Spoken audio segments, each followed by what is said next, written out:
I hope by now that we are all on the same page with what bullying is. The word bully is simply a judgment term. If you thesaurus it, it's like the word intimidator or jerk or punk or loser. When we call kids bullies, we're actually bullying them when you really think about it. We're calling them a meanie. Remember, bully is not a crime, nor is it necessarily criminal behavior, but simply everyday dominance, which is an instinctive reaction to social conflict. And when you understand it in those terms, it doesn't have such a evil, demonized kind of baggage with it. And I've encouraged you to retire the word bully, and instead, when you think of bullying, make yourself define the actual specific behavior. Is this kid experiencing rumors? Is this kid experiencing social exclusion? Are they afraid, like they're being chased? That's really what you have to discern. I'd like to now speak with you and really train you how to respond to a kid who is saying that he's a victim of bullying. You need to know how to respond. It's going to be critical. But the first thing you have to ask yourself when a kid is complaining about being bullied, you have to ask yourself, has a crime been committed? And the way that you determine whether a crime is committed or not is simple. You look for objective harm to body or property. Objective harm is that which is made by a stick or a stone. There's blood, or there's bruises, or there's broken bones or barf. You have to say, is there physical damage done to this person's body or to this property? For example, the three common crimes are physical assault, stealing, or vandalism. All right, these are crimes.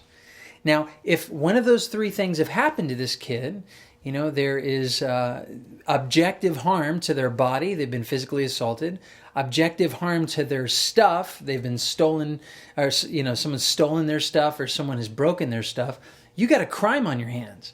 And there's two things you got to do really quick. You got to rescue that kid, and you have to report the crime to the authorities. That's always the first point. Assess or discern whether a real crime has been committed. Objective harm has been done, and this child needs to be rescued, and the crime needs to be reported.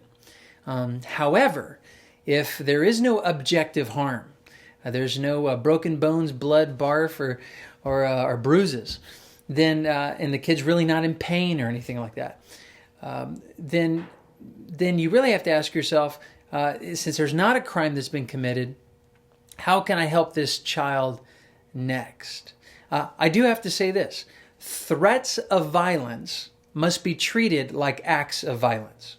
So a threat of violence is one of those exceptions to the objective harm. So either objective harm has been done or objective harm might be done. Meaning someone has just threatened to beat up this kid. That's a crime. A threat of violence must be treated like an act of violence. Therefore, the child must be rescued and the threat of violence must be reported. But man, most bullying situations are really gonna be about things that only cause subjective harm, meaning their feelings are hurt. Their body's not hurt, their feelings are hurt. And there is no law that says that a kid can get in trouble for having another kid's feelings hurt, because of course that would be violation of the First Amendment right to free speech in the Constitution. There's all kinds of negative words that are thrown around. No matter where you look, people are mean to each other and they upset each other. But there is a way you can help this kid. He doesn't necessarily need to be rescued. And I would say since there's not a crime, it doesn't necessarily need to be reported yet. There's something you can do if you're a teacher on the classroom level, or if you're a parent right there at home. You can help them in a different way. And as I described to you the way to help a kid, I'd like to use an illustration or a diagram. I think this is the best way to teach you how to help a kid who's being bullied.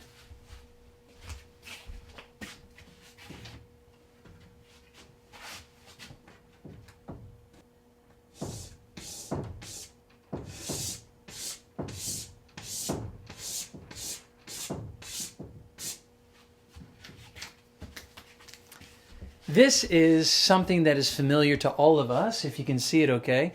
It is a peace sign. And what's amazing about the peace sign is the history of the peace sign.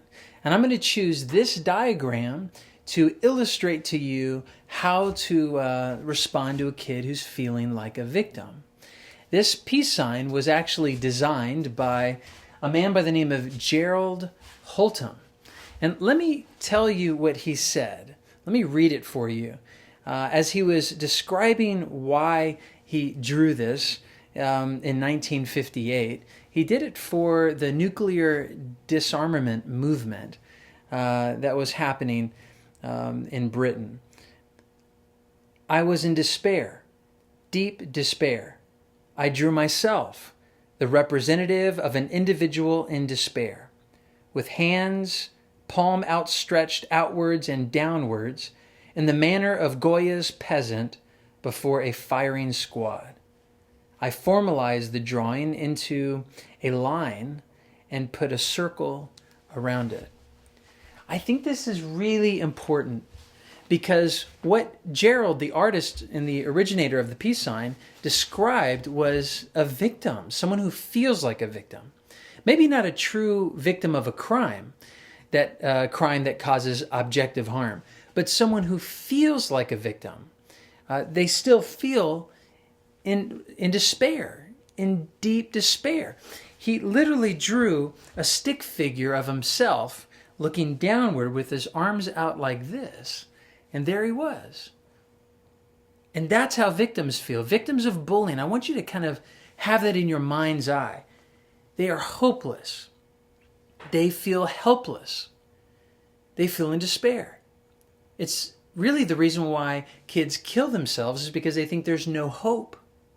James Lehman, a famous social worker who recently passed away, but his contribution to America was incredible. He was a creator of the Total Transformation Program. He did a study about kids who committed suicide, and he researched and interviewed parents who lost their kids, and he discovered that a lot of these kids, close to 80% of them, did not suffer from depression.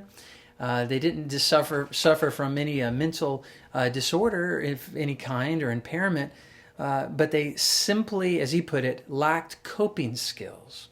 And there was no other way out to their problem.